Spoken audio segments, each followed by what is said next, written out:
تبارك الذي نزل الفرقان على عبده ليكون للعالمين نذيرا. الحمد لله نحمده ونستعينه ونستغفره ونؤمن به ونتوكل عليه ونعوذ بالله من شرور أنفسنا ومن سيئات أعمالنا ونعوذ بالله من شرور أنفسنا ومن سيئات أعمالنا ونعوذ بالله من شرور أنفسنا ومن سيئات أعمالنا من يهده الله فلا مضل له ومن يضلل فلا هادي له ونشهد أن لا إله إلا الله وحده لا شريك له ونشهد أن سيدنا ومولانا محمدا عبده ورسوله صلى الله عليه وعلى آله وأصحابه وبارك وسلم تسليما كثيرا أما بعد فأعوذ بالله من الشيطان الرجيم بسم الله الرحمن الرحيم إذ قالت الملائكة يا مريم إن الله يبشرك بكلمة منه اسمه المسيح عيسى بن مريم وجيها في الدنيا والآخرة ومن المقربين ويكلم الناس في المهد وكهلا ومن الصالحين قالت رب أنى يكون لي ولد ولم يمسسني بشر قال كذلك الله يخلق ما يشاء إذا قضى أمرا فإنما يقول له كن فيكون صدق الله العظيم.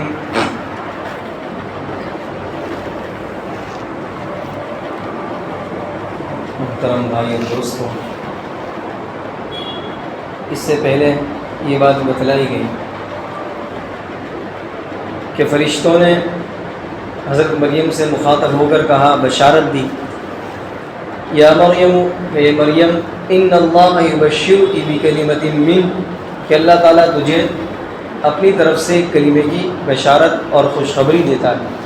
اور کلمے سے کیا مراد وہ بھی بتلا دیا گیا کہ کلمے سے حضرت عیسیٰ علیہ السلام ہے، اور کیوں کہا گیا اس کی وجہ بھی اس سے پہلے بتلا دی گئی. تو گویا بشارت دے دی گئی کہ تیرے پیٹ سے، تیرے بطن سے عیسیٰ پیدا ہوں گے، یہ بشارت سنا دی. اور پھر اس کا نام کیا ہوگا؟ اسمہ المسیح عیسیٰ ابن مریم، اس کا نام مسیح عیسیٰ ابن مریم. یہاں پر بھی دیکھیے کہ اللہ تعالیٰ نے پیدا ہونے سے پہلے ہی نام بتلا دیا کہ اس کا نام ابھی پیدا نہیں ہوا، ابھی تو بشارت دی جا رہی ہے. پیدائش سے پہلے ہی نام رکھ دیا گیا کہ ان کا نام عیسیٰ ابن مریم. اور اس سے پہلے بھی جو حضرت زکریا علیہ السلام کا واقعہ گزرا، وہاں پر بھی حضرت یحییٰ کا جو نام رکھا گیا پیدائش سے پہلے، اور آپ صلی اللہ علیہ وسلم کا بھی نام پیدائش سے پہلے. معلوم ہوا اس سے پہلے 3-4 مرتبہ یہ بات بتلا دی گئی کہ نام رکھے جا سکتے ہیں پیدائش سے پہلے بھی. پتہ ہے نا کہ حمل سے تو نام رکھے جا سکتے ہیں کہ بھئی یہ نام لڑکا ہوا تو یہ اور لڑکی ہوئی تو یہ. اسی طرح پیدا ہونے کے وقت بھی آ گیا کہ حضرت مریم کا جب نام رکھا گیا، ان کی ماں نے جیسے ہی پیدا ہوئی فوراً نام رکھ دیا کیا؟ سمیتھا مریم، تو نام پیدا ہوئے. اور اسی طرح بتلایا ایسا بھی کر سکتے 7ویں دن بھی اور 14ویں دن یا 21ویں دن نام رکھا جا سکتا ہے. غرض یہ کہ وہ عقیقہ کیا جا سکتا ہے، اسی طرح 7ویں دن نام رکھا جا سکتا ہے، جو بھی. تو نام رکھا مسیح عیسیٰ ابن مریم. اب مسیح کسے کہا جاتا ہے؟ تو مسیح کا معنی یہ اسرائیلی اور عبرانی زبان کے اندر اگر لیا جائے تو اس کا معنی یہ ہوگا مبارک، برکت والا. تو جیسا کہ حضرت عیسیٰ نے اپنی پیدائش کے پہلے ہی دن اپنی زبان سے کہا، انی عبد اللہ آتانی الکتاب وجعلنی نبیا وجعلنی مبارکا، کہ اللہ تعالیٰ نے مجھے برکت والا بنایا ہے. پیدائش کے پہلے ہی دن انہوں نے اپنی زبان سے، جیسا کہ آگے آ رہا ہے، پہلے ہی دن یہ کہا، تو برکت والا اس وجہ سے آپ کو مسیح کہا ہے. اور عربی زبان کے اندر مسیح کا معنی دیکھا جائے تو اس کا معنی ہوگا سیاح. سیاح گھومنے والا, تفریح کرنے والا, گھومنے والا. جیسے کہ مسیح ہے دجال, دجال کا بھی لقب مسیح ہے, اس کو بھی مسیح کہا جاتا ہے. مسیح ہے دجال جو آئے گا قرب قیامت میں, دجال جو جس کا فتنہ برپا ہوگا تو اس کو بھی مسیح کہا جاتا ہے. تو اب اسے مسیح اس لیے کہا جاتا ہے کہ وہ بھی 40 دن رہے گا اور 40 دن میں پوری دنیا گھوم لے گا, سیاح. تو یہ اس معنی کر کے اسے مسیح کہا گیا. اور حضرت عیسیٰ کو مسیح اس لیے کہا گیا کہ آپ بھی ایک جگہ نہیں ٹھہرتے تھے, ایک جگہ سے دوسری جگہ منتقل ہوتے رہتے تھے, اس لیے آپ کو بھی مسیح کہا گیا. تیسری وجہ کہ اسی کے دوران یہ بھی بات کر لیں کہ دجال کو جو مسیح کہا جاتا ہے اس کا ایک معنی اگر ممسوح لیا جائے تو مطلب یہ ہوگا کہ وہ ممسوح العین ہے, یعنی اس کی ایک آنکھ مٹی ہوئی ہے, کانا ہے. دجال جو ہے وہ کانا ہوگا, 2 آنکھ نہیں ہے اس کے پاس, ایک آنکھ ہوگی اور اس کے پیشانی پر کانا کافر لکھا ہوا ہوگا, پتہ چل جائے گا دیکھ کر بھی. تو اس معنی کر کے اس کو مسیح بھی کہا گیا کہ وہ اس کی ایک آنکھ مٹی ہوئی ہوئے گی, ممسوح. اور حضرت عیسیٰ کو جو مسیح کہا جاتا ہے اس کی ایک وجہ یہ ہے کہ مسیح کا اطلاق مسح پر بھی ہوتا ہے, اور مسح کے معنی پھیرنا, ہاتھ پھیرنا. تو چونکہ حضرت عیسیٰ علیہ السلام بھی جو اندھا ہوتا مادرزاد یعنی پیدائشی نابینا, اور جو پیدائشی نابینا وہ بڑے سے بڑا ڈاکٹر اسے بینا نہیں کر سکتا, اندھا ہی رہے گا وہ. پھر اسی طرح جو کوڑ کی جس کو بیماری لگتی تو کوڑ کا مریض, ان پر آپ ہاتھ پھیر دیتے ہیں تو آپ کے ہاتھ پھیرنے سے یہ سب دونوں مریض اچھے ہو جاتے ہیں. نابینا بینا ہو جاتا تھا, جیسا کہ آپ کے معجزات میں آگے آ ہی رہا ہے کہ آپ کے معجزات میں سے یہی ہے, مادرزاد اندھا ہوتا آپ ہاتھ پھیر دیتے. اس وقت چونکہ ڈاکٹر کا بہت زور تھا, حکیموں کا, ڈاکٹر کا, تو اللہ تعالیٰ نبیوں کو ایسے زمانے میں بھیجتا ہے کہ کوئی ایسا کام ہی نہ کر سکے, بڑے سے بڑے ڈاکٹر پھیکا پڑ جائے. تو اس وقت چونکہ حکمت کا اور حکیموں کا بہت دورہ تھا, تو اللہ تعالیٰ نے آپ کو ایسا ڈاکٹر بنا کر بھیجا کہ بڑے سے بڑا ڈاکٹر بھی نابینا کو, اندھے کو اور اسی طرح کوڑ کی بیماری والوں کو اچھا ہی نہ کر سکے. آپ ہاتھ پھیرتے تو اللہ کے حکم سے وہ اچھا ہو جاتا, وہ آئے گا آپ کی. تو اس لیے بھی آپ کو مسیح کہا گیا کہ آپ ہاتھ پھیرتے تو آپ تندرست ہو جاتا ہو. غرض یہ کہ مسیح کا مطلب تو یہ ہے. اور اللہ نے کہا آپ کا نام عیسیٰ ابن مریم. عیسیٰ ابن مریم سے 2 بات بتلانی ہے. ایک تو عیسائیوں کا جو باطل عقیدہ تھا اس عقیدے کو رد کرنا ہے. عیسائیوں کا عقیدہ کہ حضرت عیسیٰ جو ہے وہ اللہ کے بیٹے, ایک عقیدہ, اور بعضوں کا عقیدہ کہ وہ خدا کے بیٹے اور خدا خود خدا ہے, اور 3 خداؤں, تیسرا عقیدہ 3 خداؤں میں سے ایک ہے, یہ عقیدہ ہے ان کا. تو اللہ تعالیٰ یہاں تردید فرما رہا ہے عیسیٰ ابن مریم. عیسیٰ یہ تو مریم کے بیٹے ہیں, یہ خدا کیسے ہو سکتے ہیں؟ خدا اور معبود نہیں ہو سکتے, یہ تو مریم عورت کے پیٹ سے پیدا ہوئے ہیں, تو یہ خدا اور خدا کا بیٹا نہیں ہو سکتے, مریم کے بیٹے ہیں. اور خدا اور رب تو وہ ہوتا ہے لم یلد ولم یولد, کہ وہ کسی کو نہیں جنتا اور نہ کسی نے اسے جنا ہے, تو اب یہ رب تو ہو نہیں سکتے. اللہ تعالیٰ نے تردید فرما دی. دوسری بات یہ ہے کہ عام طور پر بیٹے کے ساتھ یا بیٹی کے ساتھ جو نسبت لگتی ہے وہ باپ کی لگتی ہے کہ بھئی فلاں کا بیٹا ہے یا فلاں کی بیٹی ہے, تو مرد کا نام لگتا ہے, مرد کی طرف نسبت ہوتی ہے باپ کی طرف. یہاں پر باپ کی طرف نسبت نہیں ہے, ماں کی طرف نسبت کی گئی مریم, یہ بتلانے کے لیے کہ آپ کے باپ ہی نہیں ہیں, آپ کی صرف ماں ہے, اور آپ کی نسبت اسی طرف کی جائے گی. اور قرآن کریم میں کئی جگہ عیسیٰ ابن مریم, اور قیامت کے دن بھی جب اللہ تعالیٰ آپ کو پکارے گا تو اسی طرح یا عیسیٰ ابن مریم اانت قلت للناس اتخذونی وامی الہین من دون اللہ. تو آپ کو یہ بتلا دیا گیا کہ آپ کا لقب ہی عیسیٰ ابن مریم, تو گویا تردید بھی ہو گئی, اور یہ بات بھی بتلا دی کہ آپ کا باپ ہی نہیں ہے, اور اسی لیے آپ کی نسبت ماں کی طرف کی جاتی ہے, اور آپ کو اسی طرح پکارا جاتا رہے گا. آگے فرمایا, اب دیکھیں ممکن ہے یہ بشارت سننے کے بعد, ظاہر ہے حضرت مریم تو نیک تھی, تو ممکن ہے کہ آپ کو بڑی تشویش ہوئی ہوگی کہ یہ جو بشارت سنائی جا رہی ہے بچے کی, تو یہ بچہ پیدا ہونے کے ساتھ میں کیسے لوگوں کے سامنے برات اپنی پیش کروں گی کہ میں صحیح ہوں, برات پیش کرنا تو بڑا مشکل کام ہے، اس لیے کہ پیدا ہونے کے بعد تو لان تان شروع کہاں سے لائی، تو ممکن ہے آپ کو بڑی تشویش ہوئی ہوگی، تو اور یہ کہ کیسے لوگوں کے سامنے وضاحت کر سکوں گی، زبان سے تو وضاحت کرنے سے رہے، اس لیے کہ لوگ کو ماننے کے لیے تیار نہیں ہوں گے۔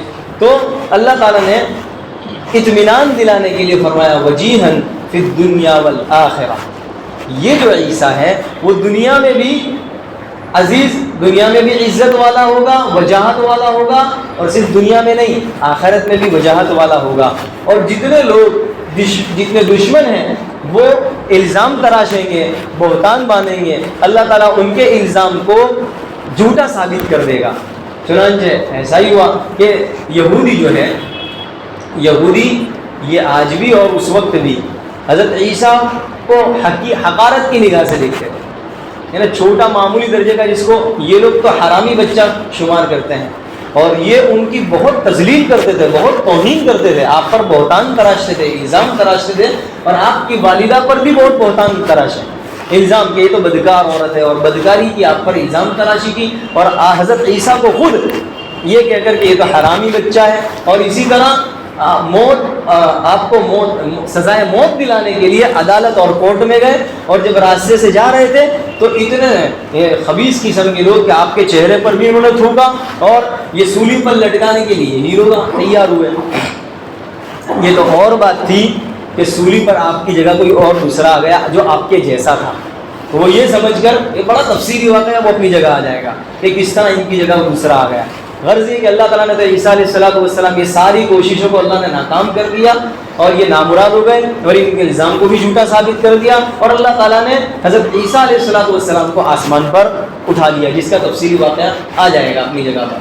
تو یہ اللہ تعالیٰ نے فرما دیا وجیہن فی الدنیا والآخرہ، کہ اللہ تعالیٰ نے ان کو دنیا میں بھی عزیز بنایا، عزت والا، اور آخرت میں بھی عزت والا بنایا، اور ایسا عزت والا کہ ان کی عزت کرنے والے تو ہزاروں اور کروڑوں کی تعداد میں ہیں، یہ تو الزام لگانے والے تو ہر زمانے میں رہے، یہ تو گنے چنے لوگ یہودی قسم کے تھے اور دشمن تھے جو ان پر الزام تراشتے تھے۔ ظاہر ہے جس کو اللہ تعالیٰ وجی بنائے، جس کو عزت والا بنائے، اس پر کوئی کیچڑ نہیں اچھال سکتا، اس کو کوئی ذلیل نہیں کر سکتا۔ اللہ نے عزت والا بنایا، وہ عزیز رہے گا، اور جس کو اللہ ذلیل کرنا چاہے، من یہن اللہ، تو اللہ تعالیٰ جس کو ذلیل کر دے اسے کوئی عزت نہیں دے سکتا۔ حضرت موسیٰ کے ساتھ بھی ایسا ہی ہوا۔ حضرت موسیٰ علیہ السلام کا بھی بڑا تفصیلی واقعہ ہے کہ ان پر بھی الزام تراشے گئے اور غلط نسبت کی گئی، لیکن اللہ نے کیا فرمایا، فَبَرَّأَهُ اللَّهُ مِمَّا قَالُوا، کہ جتنے لوگ الزام تراشتے تھے، جو بات کہتے تھے، سب سے بری کر دیا اللہ نے ان کو، اور وَكَانَ عِندَ اللَّهِ وَجِيهًا، اور یہ اللہ کے نزدیک کیسے ہیں، وجی، وجاہت والے۔ اس کو ایک آسان سے سمجھ لیں، وجاہت کا مطلب جیسا کہ دنیا کے اندر بیپار کرنے والے، تجارت کرنے والے، اور اب ظاہر ہے اتنا بڑا کاروبار ہوگا، ادھاری کی اتنی ضرورت پڑتی ہے، اب اگر کسی جگہ سے مال لینا ہے تو، اور جس جگہ سے مال لینا ہے تو وہ دیکھے گا کہ میرے ٹچ میں کون ہے جو اس کو پہچانتا ہوں، اب مثال کے طور پر جو زیادہ ٹچ والا ہوگا اس سے فون کرائے گا، اب وہ جو ادھاری پر دے گا اس کی وجاہت پر دے گا کہ اچھا آدمی ہے، اس کی وجاہت پر دیتا ہے۔ اسی لیے کاروبار جو پارٹنرشپ پہ کیے جاتے ہیں، کوئی وجاہت پر کاروبار پارٹنرشپ پہ کیا جاتا ہے، جس طرح آدھا پیسہ لگتا ہے اسی طرح وجاہت پر بھی پارٹنر میں کاروبار کیا جاتا ہے کہ اس کی وجاہت، اس کی بہت ساری پہچان، اور اس کا سکہ چلتا ہے اور سکہ چل جائے گا۔ تو یہاں اللہ تعالیٰ یہی بدلاتا ہے، وجاہت، ایسی وجاہت والا بنایا۔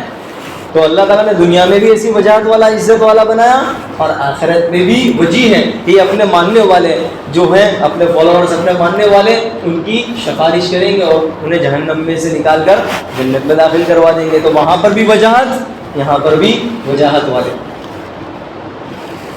آگے فرمایا وَمِنَ الْمُقَرَّبِينَ، اور حضرت عیسیٰ مقربین میں سے ہوں گے۔ مقربین یہ بہت آگے کا درجہ ہے، تو یہ اللہ تعالیٰ سے بہت قریب ہوں گے، اور ظاہر ہے ہر آدمی اللہ سے قریب قرب حاصل کرنا چاہتا ہی ہے، اسی قرب حاصل کرنے کے لیے وہ عبادت، ریاضت، قربانی، اور اسی طرح نماز وغیرہ جتنی عبادت، صدقہ و خیرات اسی لیے کرتا ہے کہ یہ سب کر کے اللہ کا قرب حاصل کر لے۔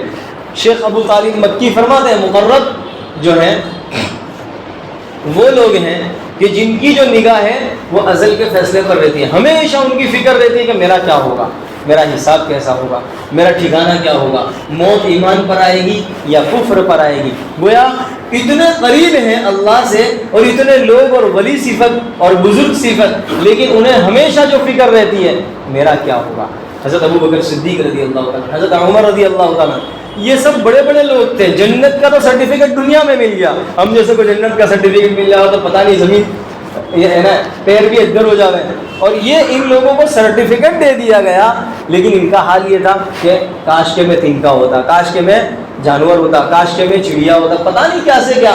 یعنی ان کی زبان سے حضرت ابو بکر، حضرت عمر رضی اللہ عنہ، اتنا تو ڈر، خوف خدا، جنت کا سرٹیفکیٹ ملنے کے بعد بھی ان کا حال یہ ہے۔ یعنی مقرب وہ ہے، جیسا کہ جب موت کا وقت آتا ہے تو فرشتہ اللہ سے عرض کرتا ہے کہ اس کا یہ کون ہے، اہل ایمان میں سے کہ اہل کفر ہے، اہل نار میں سے، جہنم والوں میں سے۔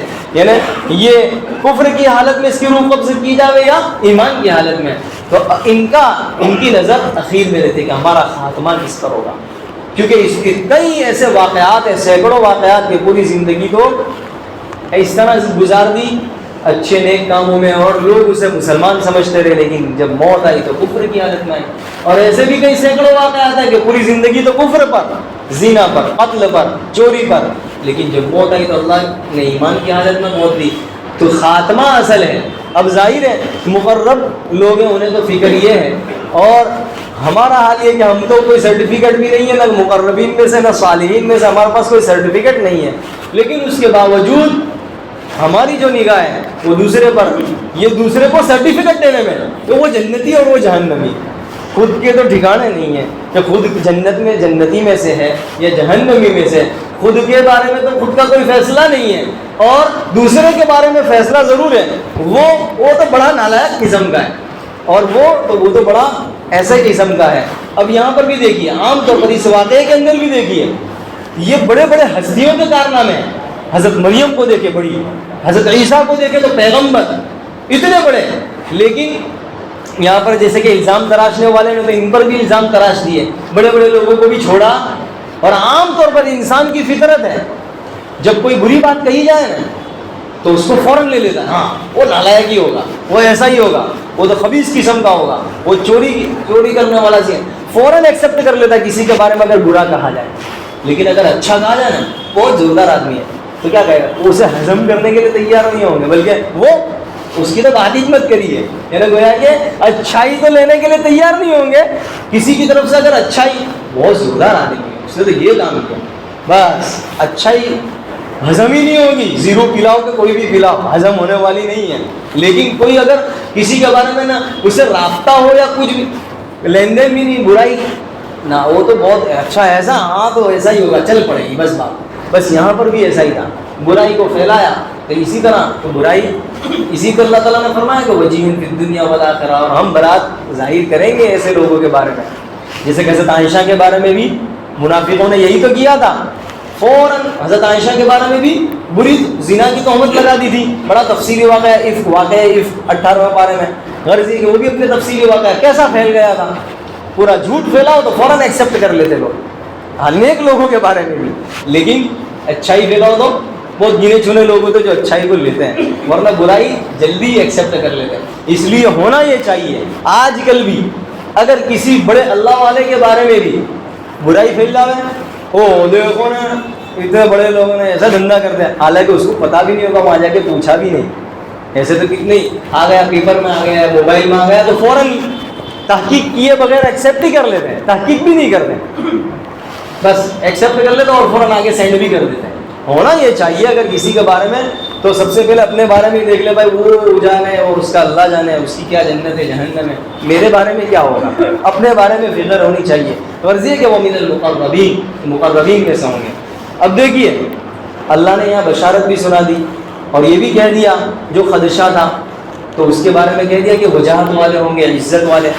اب پھر خدشہ لاحق ہوا، کیا ممکن تھا یہ خدشہ اور یہ خیال آتا حضرت مریم کو کہ وجاہت تو جب ہوگی، لیکن پیدا ہونے کے ساتھ کیا ہوگا، ابھی پیدا ہو گئے، اب پیدا ہونے کے ساتھ تو کس طرح کیسے برات ظاہر کریں گے زبان سے، یعنی اب میری زبان کا تو کوئی اعتبار نہیں ہوگا، تو وجاہت تو جب ہوگی ایک زمانہ ہے نا وجاہت کا، لیکن پیدا ہونے کے وقت جب قوم کے سامنے یہ بچہ آئے گا اس وقت کیا ہوگا، اس وقت تو کیا بنے گی؟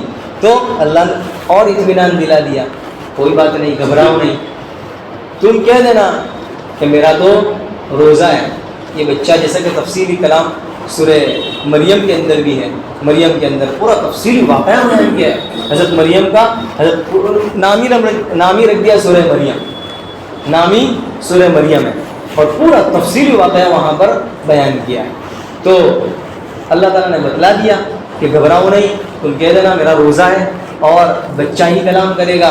وَيُكَلِّمُ النَّاسَ فِي الْمَهْدِ وَكَهْلًا، بچپنے میں ماں کی گود میں لوگوں سے بات کرے گا، اور بچے جس طرح بات کرتے رہے بیتو کی بات، ایسی بات نہیں کرے گا، حکیمانہ بات کرے گا، تبھی تو معجزہ ہوگا نبی کا، ورنہ بچے بھی کبھی ایسا ہے کر کے بول دیتے ہیں، وہ یہ ایسی ویسی بات۔ یہاں تو پیدا ہونے کے ساتھ تو کوئی بچہ بات ہی نہیں کرتا، کون کرتا ہے؟ یہاں تو اللہ نے معجزہ بتلایا کہ لوگوں سے بات کرے گا، کلام کرے گا، اور بات بھی ایسی ویسی نہیں، حکیمانہ بات کرے گا۔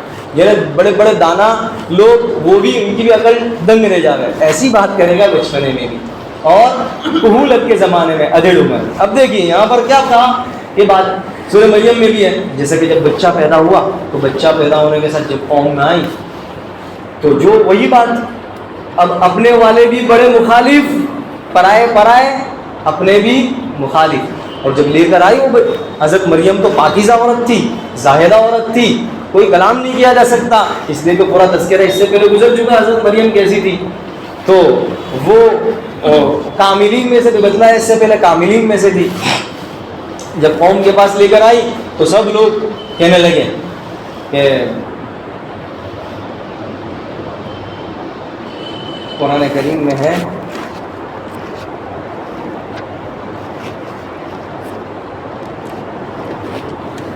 یا اخت ہارون ما کان ابوک امرأ سوء وما کانت امک بغیہ۔ تو قرآن کریم نے جملے نقل کیے، دیکھیے سب اس طرح آ جاتا ہے، حصہ لینے نہیں، اس طرح پریشان کرنے بھی آ جاتا ہے۔ تو دیکھیے سب کی یہ کیا کر دیا تو نے، ہارون کی بہن، ہارون کیسے، تیرے ماں باپ کیسے، تیرے ماں باپ تو بڑے نیک تھے، اور تو یہ کیا کر کے لے آئے، یعنی تو نے گویا بدکاری کی، تیرا تو نکاح بھی نہیں ہوا، یہ بچہ کہاں سے لے کر آئی؟ ماں کا تم کی بغیہ، یعنی بچہ کہاں سے، ایسا تو نے کام کر دیا۔ اس طرح کی گویا کہ الزام تراشی، بہتان تراشی سب شروع کر دی۔ اب اللہ تعالیٰ نے کہا تھا نا تو کہہ دینا میرا تو روزہ ہے، فاشارت الیہ، اشارہ کر دیا کہ میرا تو روزہ ہے، میں تو بول سکتی نہیں ہوں، بچہ بات کرے گا، تو بچے کی طرف اشارہ کر دیا، فاشارت الیہ۔ تو وہ لوگ کہنے لگے قالوا کیف نکلم من کان فی المہد صبیا، لوگ تو ایسا آتے جیسے کہ پتہ نہیں، یہ دیکھیے کیسا انٹرویو لے رہے ہیں، جیسا کہ ان کی جنت جہنم، انٹرویو لے لو ہماری جنت جہنم اسی میں، کیسا انٹرویو لے رہے ہیں، بالکل پبلک ایسا ہی کرتی ہے، خود کا تو سوچتی نہیں ہے کہ میرا کیا ہوگا، یہ اس کا کہہ دو بس، یہ اس کا کیا ہونے والا ہے۔ دیکھیے کیسا انٹرویو لے رہے ہیں، ایسا ہی ہو رہا ہے نا آج کل بھی، خود کی کوئی پرواہ نہیں، دوسروں ہی کی پرواہ لے کر پھرتے ہیں کہ یہ کیا کر رہا ہے۔ اب دیکھیے اللہ تعالیٰ نے کہہ دیا، انہوں نے کہہ دیا یا مریم نے اشارہ کر دیا، قالوا تو کہنے لگے قالوا کیف نکلم، بچہ کیسے بات کرے گا، فی المہد قالوا کیف نکلم من کان فی المہد صبیا، نا بچپنے گہوارے میں آج تک کوئی بچے نے بات کی تو بچہ بات کرے گا، یہ انٹرویو لینے یہ وہاں کا میڈیا اور یہاں کا میڈیا الگ ہے، تو کیسے بات چیت کرے گا۔ لیکن اللہ کی بات چیت کروانی تھی، چنانچہ پیدائش کا پہلا دن اور پہلے ہی دن کیا کہا، انی عبد اللہ، میں اللہ کا بندہ ہوں، آتانی الکتاب، مجھے کتاب دی گئی ہے، وجعلنی نبیا، نبی بنایا گیا، وجعلنی مبارکا اینما کنت، میں جہاں کہیں بھی ہوں میں برکت والا ہوں۔ یہ دیکھیے کس نے کلام کیا، حضرت عیسیٰ نے، ابھی تو اس کا پہلا دن ہے اور پہلے دن ایسا کلام کیا۔ اب دیکھیے بہت سے لوگ ہوں گے وہ کہیں گے چلو ٹھیک ہے، ورنہ پھر بھی حسد کھول دو، یہ کچھ جادو وادو کیا، جادو وادو آج کل تو کچھ بھی کہہ دو بس، یعنی کسی بھی طرح اسے اس پر الزام تو لگانا ہی ہے، غرضی ہے کہ دیکھیے اس کے باوجود بھی تو میں نے کہا نا کہ پورا تفصیلی واقعہ ہے کس طرح الزام تراشنا، یہ ساری غرضی ہے کہ اللہ تعالیٰ نے تو فرما دیا وَيُكَلِّمُ النَّاسَ فِي الْمَهْدِ وَكَهْلًا، کے بارے میں لوگوں سے بات چیت کرے گا، اور جیسا کہ حرف بار یہ جو اللہ نے بتلایا تھا وہ ثابت ہوا۔ حضرت نبی علیہ السلام نے ارشاد فرمایا کہ جس طرح حضرت عیسیٰ علیہ السلام نے بچپنے میں کلام کیا لوگوں سے. اسی طرح کے بہت سے واقعات ہیں کہ جس میں بچپنے میں بچوں نے بات چیت کی ہے, گفتگو کی ہے. چنانچہ حضرت جریج رحمۃ اللہ علیہ بڑے نیک بزرگ آدمی ہیں, تو ان پر الزام لگایا گیا. ایک فاحشہ اور زانیہ عورت تھی, اس کے یہاں بچہ پیدا ہوا, تو اس نے اپنے بچے کی نسبت جو ہے انہیں اللہ والے پر کر دی کہ ان کا بچہ ہے, اس کے باپ وہی ہیں. اب یہ تو بڑا نیک آدمی تھا, اس کو تو کچھ پتہ ہی نہیں. نیک آدمی, نیک بزرگ آدمی, عبادت کرنے والا. اور تو جب جیسے لوگوں کو بتلایا کہ فلاں آدمی ہے, تو لوگ جو ہے, میں نے کہا نا, برائی کہو تو فوراً تحقیق کیے بغیر اس کو تحقیق تو کرتے کہ بھائی تو نے کیا. سب لوگوں کے سامنے واضح تھا کہ حضرت جریج جو ہے وہ اللہ کا نیک بندہ آدمی ہے, عبادت کرنے والا آدمی ہے. لیکن جیسے ہی کہا نا کہ وہ ہے, جیسے ہی عبادت خانے میں گھسے, جس جگہ عبادت کرتے تھے جھوپڑی تھی, بڑا کوئی مال وال نہیں تھا, جھوپڑی میں گھسے, ان کی عبادت گاہ سے انہیں گھسیٹ کر نکالا. دیکھیے ابھی تو پوچھنا چاہیے نا کہ بھائی ہے کہ نہیں, ایسا کیا کہ نہیں. بس انہیں گھسیٹ کر باہر لائے اور خوب مارا پیٹا, اور ان کی جو عبادت گاہ تھی جھوپڑی اس کو تہس نہس کر دیا, ختم کر دیا, ملبہ بالکل زمین دوز کر دیا, اور خوب مارا پیٹا. انہوں نے اپنی زندگی کی آخری نماز پڑھی, اور آخری نماز پڑھ کے وہ جو بچہ تھا اس بچے کے پیٹ پر انگلی رکھ کر, ہاتھ رکھ کر کہا کہ تو بتا تیرا باپ کون ہے. تو پھر اس بچے نے بچپنے میں لوگوں کے سامنے کہا کہ میرا باپ فلاں چرواہا ہے. بس لوگوں نے پھر اب افسوس کر رہا ہے, او ہمیں تو پتہ ہی نہیں تھا, آپ تو اتنے بڑے بزرگ, اور ہم نے آپ کے ساتھ اتنا مارا پیٹا اور پھر گھسیٹ کر لایا, اور آپ کی عبادت خواہ کو بھی ختم کر دیا, تہس نہس کر دیا, ہم نے بہت بڑا جرم کر دیا. اب افسوس کر رہے ہیں. اور پہلے ہی کرنا تھا نا افسوس, تو پہلے تحقیق کرنی چاہیے تھی. یہ حال آج بھی لوگوں کا ایسا ہی ہے, آج بھی ایسے ہی لوگ ہیں. یہ سارے واقعات قرآن نے بھی بیان کیے اور احادیث میں بھی ہیں. یہ سارے واقعات بخاری مسلم سارے واقعات ابھی سنا رہا ہوں, آگے بھی آ رہے ہیں. خود قرآن کریم نے بھی ان واقعات کو بیان کیا ہے. تو ہونا یہی چاہیے ہر معاملے میں تحقیق, اور خواہ جس سے اپنا کوئی لین دین نہ ہو اس میں تحقیق کر کے کوئی مطلب بھی کیا ہے. یعنی آج ہمارا حال یہ ہے, ہمارا دنیا کا فائدہ ہے نہ آخرت کا فائدہ. اگر کوئی چیز سامنے آ جائے تو پھر اس کی تحقیق کر کے فائدہ کیا. ہاں اگر دنیا کا کوئی فائدہ نکل آتا ہو اور آخرت کا کوئی فائدہ ہو تو تحقیق کر کے بھی کوئی فائدہ ہے کہ بھائی تحقیق کرو. لیکن ایسے سینکڑوں واقعات ہیں جن میں نہ ہمارا دنیا کا فائدہ ہے نہ بکواس کر کے کوئی پھر بھی اس کے پیچھے لگے ہیں اس کی جہنم بنانے میں, اس کی جنت کرنے میں. ہم اپنی جنت جہنم کر لیں کافی ہے. تو اب دیکھیے افسوس کیا تو کہنے لگے کہ اب ہم معافی مانگتے ہیں. ہم اگر آپ کہیں تو سونے چاندی کا بنا دیں محل, رہنے دے بھائی, سونے چاندی کی ہمیں کوئی ضرورت نہیں ہے. وہ جو پہلے جیسا جھوپڑا تھا ایسا ہی بنا دو, ایسا بنا دیا گیا. اسی طرح قرآن کریم نے سورہ یوسف کے اندر حضرت یوسف علیہ السلام کا واقعہ بیان کیا ہے. بڑا تفصیلی واقعہ ہے. اس واقعے میں بھی بے شمار ہمارے لیے نصیحت کی باتیں ہیں. اس واقعے کے اندر بھی کیا تھا, وہی زلیخا کا واقعہ. اور جب زلیخا پکڑی گئی, جیسا کہ آگے یوسف علیہ السلام جا رہے ہیں, دروازے ٹوٹ رہے ہیں, جا رہے ہیں, پیچھے زلیخا ہیں. اب عزیز مصر سے ملاقات, عزیز مصر نے دیکھ لیا, اب پکڑی گئی. اب ظاہر ہے تو پیترا تو بدلنا پڑے گا. معلوم ہوا کہ عورتوں سے کبھی پنگا نہیں لینا چاہیے, سمجھ گئے. عورتوں سے آدمی عورتیں بڑی خیر, ان کیدکن عظیم. دیکھیے اللہ نے شیطان کے بارے میں نہیں کہا, عورتوں کے بارے میں ضرور کہا. ان کا مکر جو ہے عظیم. اب اللہ کہہ دے مان لینے کا, ان کا مکر جو ہے وہ بڑا خطرناک ہے. تو کبھی آنے کا نہیں. خیر ساری عورتیں ایسی ہوا کر دی, لیکن ایک جو کہتے نا اللہ نے جو چیز بنائی ہے تو اس کے بارے میں اس کی نشاندہی بھی کر دی. اسی لیے آج جو ہے نا, آج شیطان کا سب سے بڑا ہتھیار عورتیں ہی ہیں, سب سے بڑا ہتھیار. اور آج کل آپ دیکھ لیں یہودیوں کو اور صحابہ کرام کو جو چنگل پہ پھنسایا تھا, اس عورتوں کو لا کر پھنسایا. آج کل بھی عورتوں ہی کے ذریعے لوگوں کو پھنسایا. تو ساری عورتیں خراب, لیکن ایک چیز ہے نا, جس چیز کی طرف نشاندہی کر دی, جیسے کہ سارے مرد اچھے نہیں ہوتے, ساری عورتیں خراب بھی نہیں ہوا کرتی. تو اللہ تعالیٰ نے ان کیدکن عظیم, بہت بڑا مکر ہے.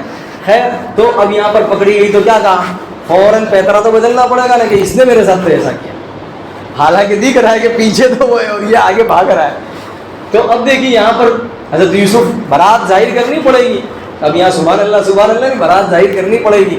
تو دیکھیے یہاں پر بھی بتلایا کہ چپ چاپ بیٹھے نہیں رہنے کا آسان، ایسے اپنی برات ظاہر کرنے کے لیے، صفائی پیش کرنے کے لیے کوششیں کرنی پڑے گی. تو کوشش کی کیا؟ اب یہاں پر کہنے لگے کہ میں تو ایسا ہوں. خیر اب یہاں پر جب پورا لمبی تفصیلی واقعہ ہے تو یہاں اس واقعے میں بھی کس نے گواہی دی؟ وَشَهِدَ شَاهِدٌ مِّنْ أَهْلِهَا إِنْ كَانَ قَمِيصُهُ قُدَّ مِنْ دُبُرٍ فَكَذَبَتْ وَهُوَ مِنَ الصَّادِقِينَ وَإِنْ كَانَ قَمِيصُهُ قُدَّ مِنْ قُبُلٍ فَصَدَقَتْ وَهُوَ مِنَ الْكَاذِبِينَ. بچے نے گواہی دی، جو بچہ گہوارے میں تھا اس بچے نے گواہی دی. بڑا تفصیلی واقعہ ہے کہ اگر آگے سے حضرت یوسف کا قمیص پھٹا ہوا ہو تو جھوٹا کون؟ حضرت یوسف. اور پیچھے سے اگر پھٹا ہوا ہو تو جھوٹا کون؟ زلیخا. دیکھا گیا تو قمیص کہاں سے پھٹا ہوا تھا؟ پیچھے سے. غرض ایسے ایک کچھ اور واقعات بھی ہیں، انشاءاللہ اسے آئندہ بتلائے جائیں گے. اللہ تبارک و تعالیٰ مجھے اور آپ کو عمل کی توفیق عطا فرمائے. وآخر دعوانا الحمدللہ رب العالمین. سبحانك اللهم وبحمدك وتبارك اسمك وتعالى جدك ولا إله غيرك. اللهم صل على محمد وعلى آل محمد كما صليت على إبراهيم وعلى آل إبراهيم إنك حميد مجيد. اللهم بارك على محمد وعلى آل محمد كما باركت على إبراهيم وعلى آل إبراهيم إنك حميد مجيد. اے اللہ ہمارے گناہوں کو معاف فرما، خطاؤں سے درگزر فرما. اے اللہ یقیناً ہم خطاوار ہیں، قصوروار ہیں. اے اللہ یقیناً ہم نے بہت گناہ کیے ہیں، تجھے بہت ناراض کیا ہے، نافرمانیاں کی ہے. اے اللہ گناہ کر کر کے ہم گناہوں کے عادی ہو چکے ہیں. اے اللہ اس قدر گناہوں کے عادی ہو چکے کہ اے اللہ گناہ چھوڑنا ہمارے لیے مشکل ہو گیا ہے. اے اللہ ہم چاہتے ہیں پھر بھی نفس و شیطان کے دھوکے میں آ کر اے اللہ ہم پھر گناہ کر بیٹھتے ہیں. اے اللہ بار بار اے اللہ گناہ سے توبہ کرتے ہیں، پھر بھی اے اللہ توبہ کر کے پھر اے اللہ توبہ کو توڑ دیتے ہیں اور پھر گناہ کی گندگیوں میں ملوث ہو ہی جاتے ہیں. اے اللہ ہم تجھ سے قریب ہونا چاہتے ہیں، تو خوب ہماری نیتوں سے واقف ہے، تو خوب جانتا ہے کہ ہم نے دل میں ارادے بھی کیے ہیں. اے اللہ ہم دل میں ارادے بار بار کرتے ہیں، توبہ بھی کرتے ہیں، تجھ سے قریب ہونا بھی چاہتے ہیں، لیکن اے اللہ پھر اے اللہ ماحول میں رہ کر اے اللہ گندے ماحول میں رہ کر شیطان اور نفس کے دھوکے میں آ ہی جاتے ہیں. پھر اے اللہ گندے ہو جاتے ہیں. لیکن اے اللہ ان گندگیوں سے پاک تیرے علاوہ کون کرے گا؟ اے اللہ ایک بچہ ہے اے اللہ وہ ناپاک ہو جاتا ہے. اے اللہ بچہ پیشاب پاخانہ کرتا ہے، پیشاب پاخانے سے، اور اے اللہ اسی طرح کھیل کر وہ گندا اور ناپاک اور میلا ہو جاتا ہے. اس بچے کو ماں کے علاوہ کوئی نہلاتا دھلاتا نہیں ہے. اس ماں کے علاوہ اے اللہ اسے کوئی گندگیوں سے پاک صاف نہیں کرتا، صرف ماں ہی اسے نہلاتی ہے دھلاتی ہے. اے اللہ اس ماں ہی اس بچے پر اے اللہ پاؤڈر لگاتی ہے، اے اللہ خوشبو لگاتی ہے، اسے پاک کرتی ہے، اے اللہ اسے گورا اور اچھا کر دیتی ہے. اے اللہ پھر وہی بچہ تو ناپاک ہوتا ہے تو پھر وہی ماں پاک کرتی ہے. اے اللہ تو 70 ماؤں سے زیادہ رحیم ہے. اے اللہ تیرے علاوہ ہمیں کون پاک کرے گا؟ اے اللہ تیرے علاوہ کوئی پاک نہیں کر سکتا.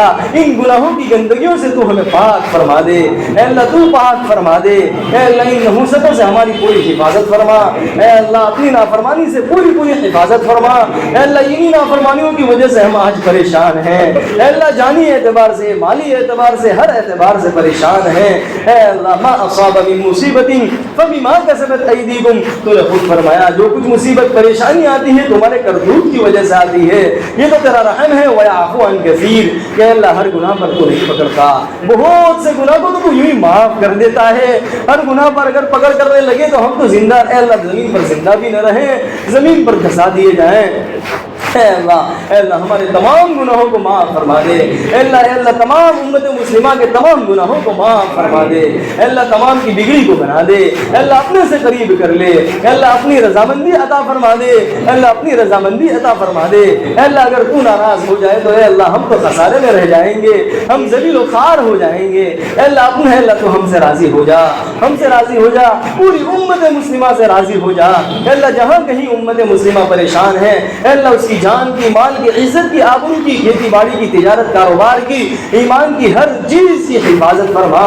اے اللہ فلسطین کے مسلمانوں کی حفاظت فرما. اے اللہ غزہ کے مسلمانوں کی حفاظت فرما.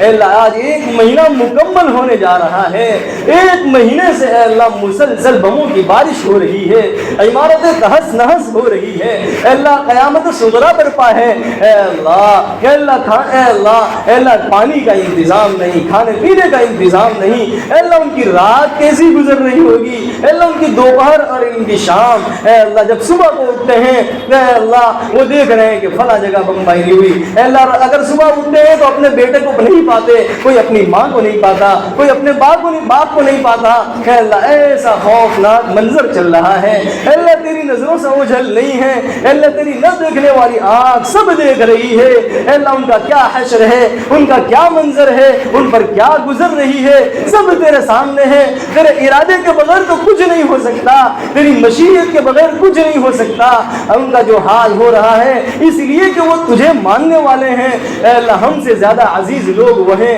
اے اللہ وہ تو انبیاء کی نسلوں میں سے ہیں، اے اللہ پاک سرزمین کے لوگ ہیں، اے اللہ تو ان کی حفاظت فرما، اے اللہ تو ان کی حفاظت فرما، جس طرح اے اللہ ان کا یہ برا حال ہے، اے اللہ تو اپنے ارادے اور مشیت سے ان کے حال کو بدل دے، اچھی حالت میں بدل دے، اے اللہ ان کی عمارتوں کو پہلے سے زیادہ اچھی بنا دے، اے اللہ ان کی زندگی کو پہلے سے زیادہ اچھی کر دے، ان کے ایمان کی حفاظت فرما، اے اللہ ان کی شجاعت، بہادری، حوصلہ عطا فرما، اے اللہ جواں مردی عطا فرما، اے اللہ کمزوری سے، بزدلی پن سے اے اللہ ان کی حفاظت فرما، پیر ڈگمگا جائیں اس سے حفاظت فرما، اے اللہ ثابت قدم فرما، اے اللہ ثابت قدم فرما، اے اللہ ان کے شہداء کو قبول فرما، جنت میں اعلیٰ سے اعلیٰ مقام عطا فرما، اے اللہ جو کچھ نقصان ہوا اے اللہ ان کی تلافی کی شکلیں پیدا فرما، اے اللہ تلافی کی شکلیں پیدا فرما، اے اللہ دواؤں کا انتظام فرما، اے اللہ جو مریض ہیں ان کی اے اللہ شفا کا انتظام فرما، اے اللہ ان کی اے اللہ دواؤں کا خوب انتظام فرما، اے اللہ ڈاکٹروں کا انتظام فرما،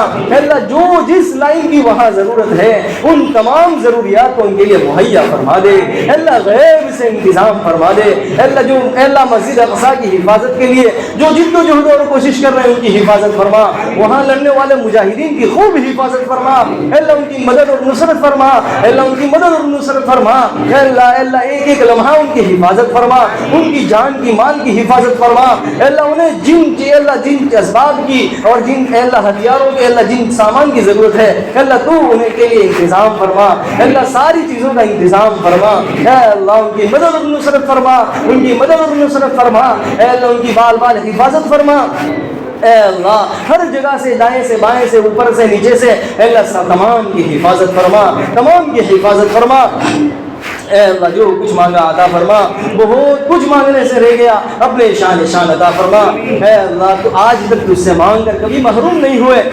آئندہ اور آج بھی محروم نہ فرما، آئندہ اور آج بھی محروم نہ فرما، ربنا جئناک تائبین ولا تردنا خائبین، اور ربنا تقبل منا انک انت السمیع العلیم وتب علینا انک انت التواب الرحیم، وصلی اللہ علی النبی الکریم، سبحان ربك رب العزة عما يصفون وسلام على المرسلين والحمد لله رب العالمين برحمتك يا أرحم الراحمين.